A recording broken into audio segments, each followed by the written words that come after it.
এইটো আমাৰ নিৰ্বাচনৰ কাৰণে এইটো যেহেতু এতিয়া মডেল কোড অফ কণ্ডাক্ট চলি আছে, তো সেইকাৰণে আমি আমাৰ ইয়াতে আজাৰা আৰক্ষী থানা আৰু মহানগৰ আৰক্ষী থানাৰ এই প্ৰায় সকলোবোৰ ইয়াতে এইটো আমাৰ চেকিংবিলাক ৰেগুলাৰ চলি আছে। তাৰ কাৰণে আমাৰ CRPFৰ বাহিনী আহিছে আৰু আমাৰ UPৰ পৰাও পুলিচৰ বাহিনী আহিছে, তেওঁলোকে আমাক ইলেকশ্যনত সহায় কৰাৰ বাবে। আৰু ইয়াতে যাতে কোনো অসামাজিক কোনো ব্যক্তিয়ে যিকোনো অসামাজিক কাৰ্যকলাপ একো কৰিব নোৱাৰে বা কোনো ধৰণে ইলেকশ্যনত তেওঁলোকে বেলেগ ধৰণে বেয়া প্ৰভাৱ পেলাব নোৱাৰে, সেইটোক লৈ আমি নজৰ ৰাখি আছোঁ। আৰু সেইবিলাকৰ কাৰণে আমি ইয়াতে ডেইলি নাকা চেকিং আদি কৰা হৈছে। আমাৰ ইয়াতে বঙৰাত কৰা হয়, আমাৰ ইফালে ৰাণীগেটৰ সেইফালেও চেকিং কৰা হয় ইণ্টাৰ ডিষ্ট্ৰিক্ট বৰ্ডাৰত। তাৰ বাহিৰেও আমাৰ SST টিম লাগি আছে, তেওঁলোকে ধাৰাপুৰ VIP এইবিলাকত তেওঁলোকেও চেকিং কৰি আছে।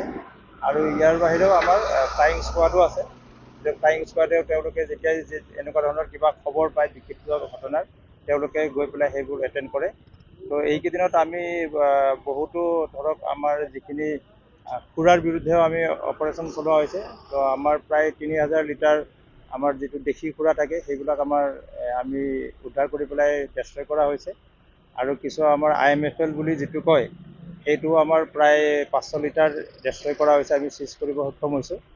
ঠিক তেনেকৈ আমাৰ কিছু ধৰক সেনেকৈ আমাৰ অপাৰেশ্যন চলি আছে। আৰু নাকা চেকিঙত আমি বহুত জেগাত পইচা আদিও পোৱা হৈছে, যিহেতু এইটো ইলেকশ্যনৰ সময়ত আপোনাৰ বেছি পইচা কেছ পইচা কেৰি কৰা নিষেধাজ্ঞা আছে। তো তেনেকৈ বহু জেগাত কেছ পইচাও উদ্ধাৰ হৈছে।